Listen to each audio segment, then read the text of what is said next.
I'll be honest, fear sucks. It's a part of life and it sucks. The good thing is, it doesn't have to suck. Hey guys, welcome back to another Self-Growth Diaries podcast episode. This is episode 9, and if you're new here, hey, you found us. You're people, you know? Today, we're going to cover how we can grow through fear. As I said, fear sucks, and if you look at it this way, we get to deal with it. We don't have to deal with it, but we get to deal with it. And there are 4 types of fear, which we will go through in this episode. Let's get started. So, entry number 1, what is fear? So, let me pull up Google for a second. Okay, so Google says fear is an emotion caused by the thought that someone or something is kind of dangerous, likely to cause pain, or is going to be a threat. Now, I know, we know what fear is and we know what it is and the definition of it, but fear actually dates back to our kind of nomadic period as humans, kind of when we were like cavemen, you know? Really? Oh my god, I didn't know that. Or maybe you did know that. But when humans started grouping together and making tribes, we just wanted our 4 basic needs like water, air, food, and shelter. I also like to think acceptance from others and ourselves is like another topic, you know, but we won't mention that as much. And do you notice how I said shelter? Shelter is protection from anything that seems dangerous. So we can somewhat say we wanted protection, you know? And you might be wondering, okay, but what does this have to do with today's episode? We use protection to literally protect us from fear and from anything dangerous or unusual. And in our day-to-day life, it won't seem like this, but we use social, personal, subconscious, and personality protection to protect us from literally everything. And I like to think of it as like that bubble wrap you kind of see when you get something fragile from Amazon or another seller. You get like that kind of bubble wrap, and I feel like that is always around ourselves, and we just don't know it. And if we do, we don't really want to take it off. We don't want to rip it off. It like keeps us safe, you know? And this kind of leads to entry number 2. And yes, all of these types of fears are going to connect at the end. So, entry number 2 is social fear. And social fear is what I like to think of as being afraid of people. And no, I don't mean you're not antisocial or you almost like scream when someone comes up to you, you know? I hope you don't do that, unless like you do, but hopefully not. And when you have social fear, you're kind of scared of the actual person and not just like kind of overall people. You're scared of what they'll think. You're kind of scared what they'll do if you show this part or this part of yourself, which can be multiple things like loudness, confidence, etc. And you're afraid of their reaction and what they are going to think about you. I mean, you're just in general afraid of them and who they are. And honestly, I'm going to say this, but every human at one point has experienced this. Whether it's you don't want to go to a party and you say yes, or you dim your light because you don't want to appear cocky and confident. And if people see that in the real world, they're going to like hate on you. It's not going to be a fun time. So this fear or buildup literally builds up inside of you and eventually leads us to entry number 3, which is our personality fear. And I think of personality fear as being afraid of your traits, your morals, your values, your overall personality, because you hide and dim those traits down from society and yourself so much that you start becoming afraid of them and wishing you literally never had them. I've experienced this multiple times, and I just want to remind you guys that the goal is not to get over these all completely, but it's to control them, and it's to progress them to a point where you're like, hey, I can deal with this because it's manageable, right? So anyways, back to entry number 3. And personality fear kind of makes me sad, or overall it just makes me sad, because people are themselves and they have certain traits that makes them them. And what I like to think of it as, they are privileged to have those traits. You are privileged to have your traits, and now they're kind of afraid of them. I mean, they were born with them and now they're dimming them down for society. And for me, it's very sad to think about that some people still do that. And that's why I kind of spent this episode talking about fear, because I actually came up with this idea in like the shower. Like, I was literally showering and I was like, hey, why don't we have a whole podcast episode about fear? And like, it was just this ongoing conversation with myself. So anyways, this episode is also about like how fear can help us grow to the point where we can say again, hey, I like myself, I like every trait about myself, and I would never dim my traits or hide my traits for other people. And another quick reminder is that not everyone will see you the same. I'm gonna let that sink in. Not everyone will see you the same. Not everyone will see you as a funny friend or nice. Some people may seem the opposite and think you're completely dumb or you're super mean. And again, not everyone will see you the same. Not everyone will want to see you the same. And not everyone is right about their opinions about you.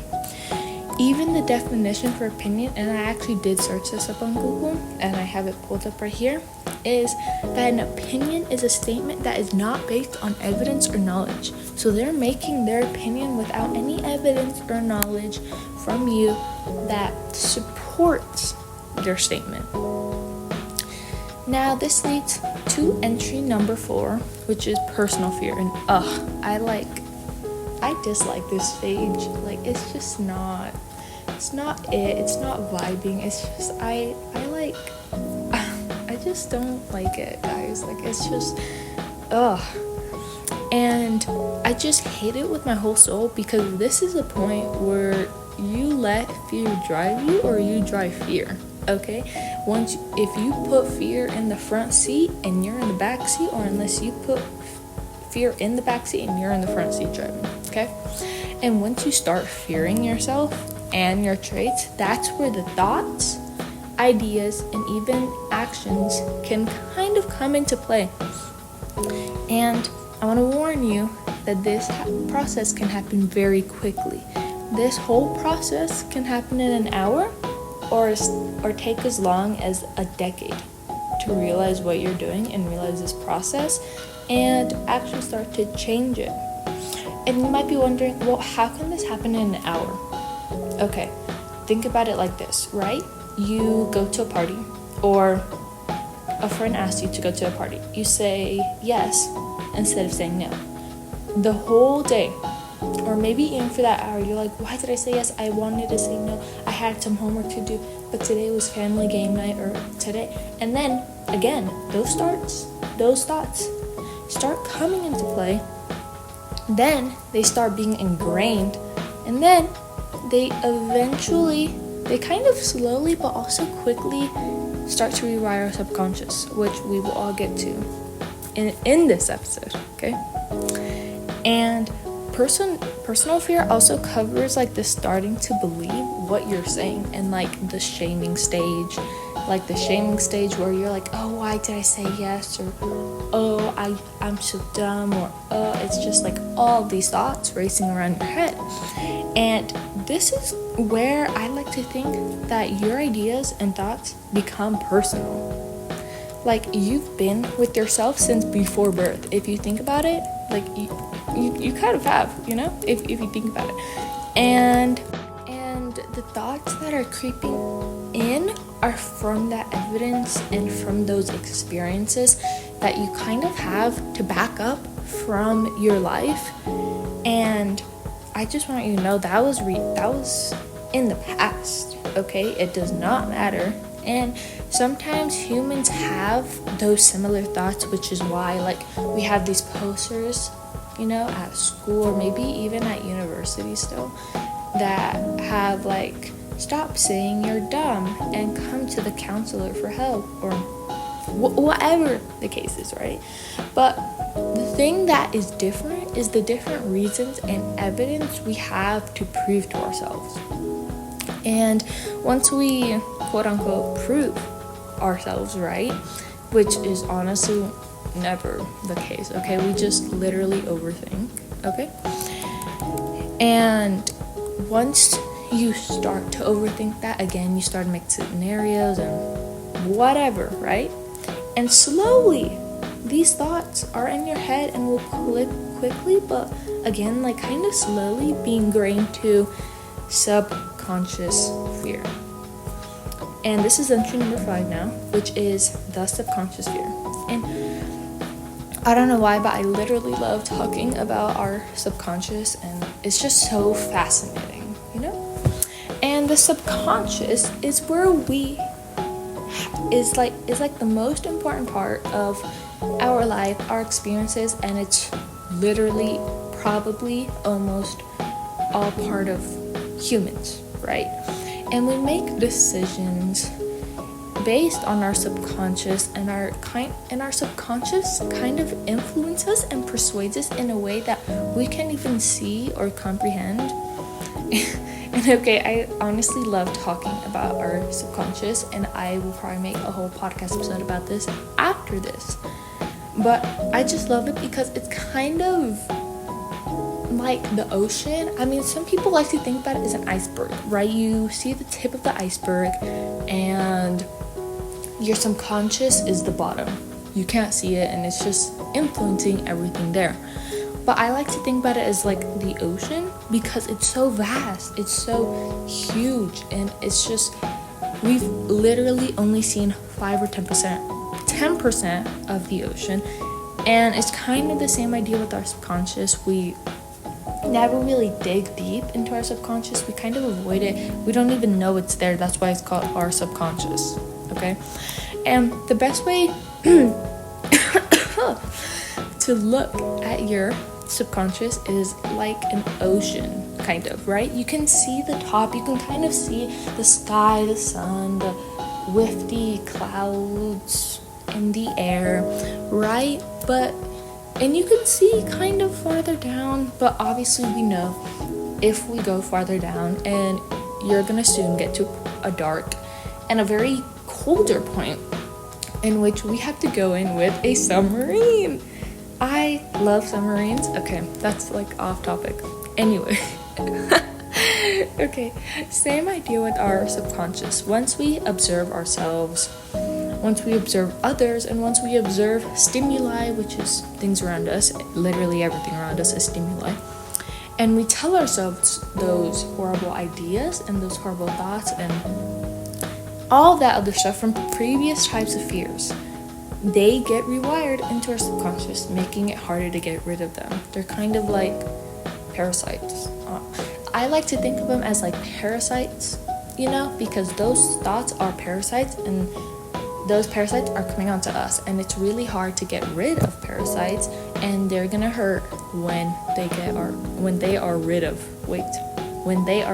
I think that's the right phrase. Okay. Now, obviously, you can become the submarine, guys.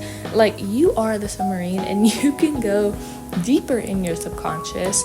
And I honestly love to think that our subconscious kind of sends us message between dreams, sleep, intuition, why we don't like certain people, or why we like certain people, and etc. Right? And now that I think about it, honestly, like throughout this whole podcast episode, I'm thinking like our subconscious is kind of like a master and we're the puppet. It's a kind of scary thought, but like in theory, like a master, it influences us and we don't even know it.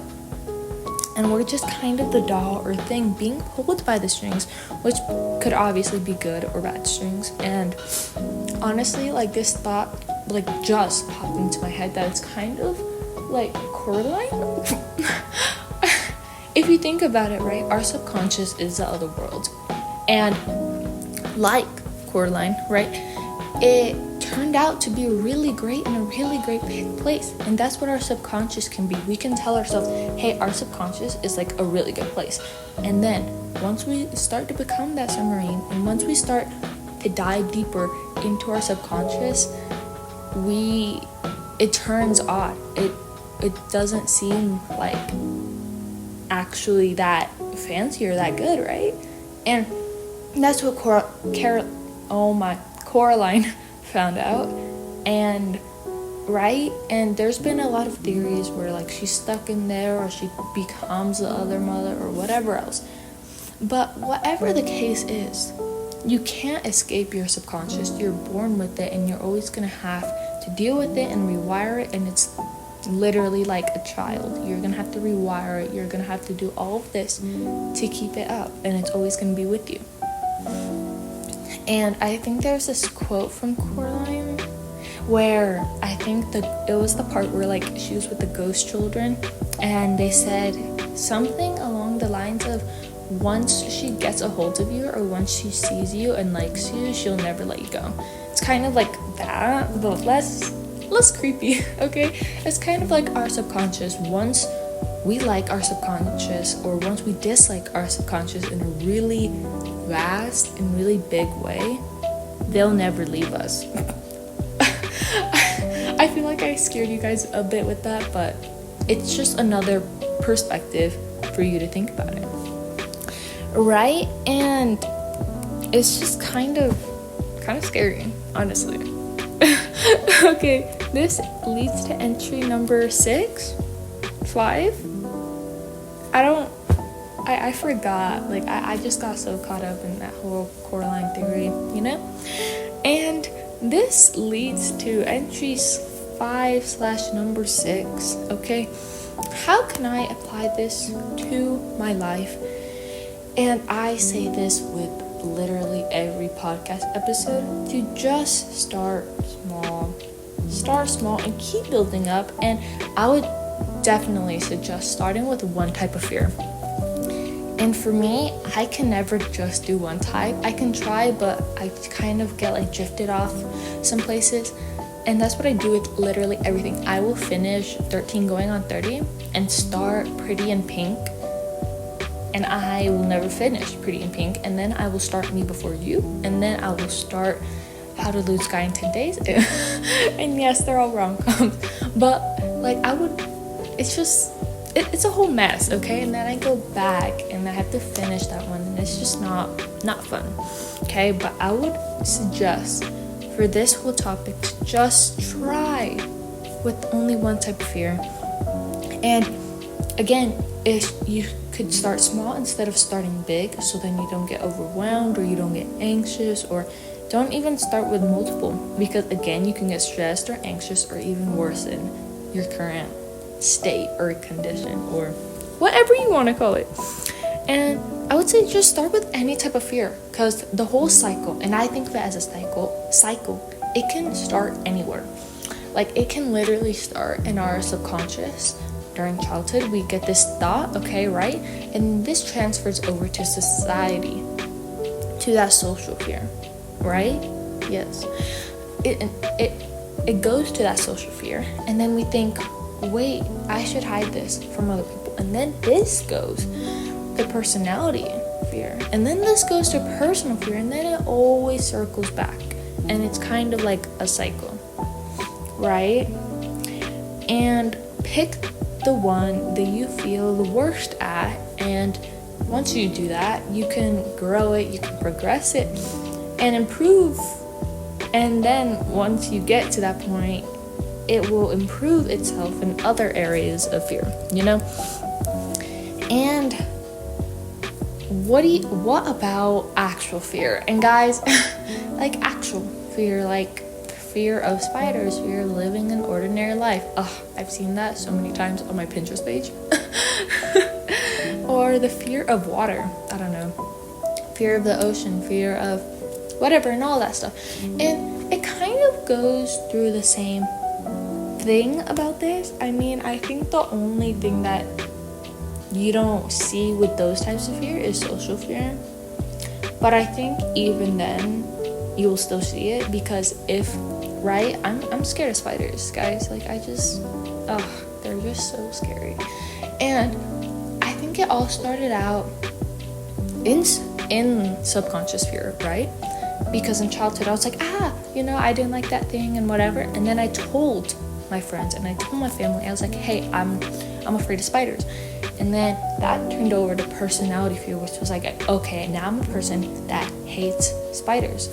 And then it turned over to personal fear, where I was like, well, what if a spider shows up in my shower? Or what if the spiders have babies and I kill a spider that has babies, and it just, and it just keeps going. So it kind of goes through those same things. And if you have a fear like those, again, you can start small. And guys, with those types of fear, I would just say start small, okay? Just like start small, okay? I've killed a few spiders in my past, and yeah, it was very scary and not fun. And I always used to like jump and scream and yell after, because I'll be like, yes, I killed a spider and you didn't. And yeah, anyways, this leads us to the end of the podcast episode. And again, I literally love this podcast episode, or I guess I love every episode. And I just want to remind you that progress and growth is better or is over perfection in any aspect of your life, in this aspect or any other aspect in your life, okay? And I will see you guys in the next episode.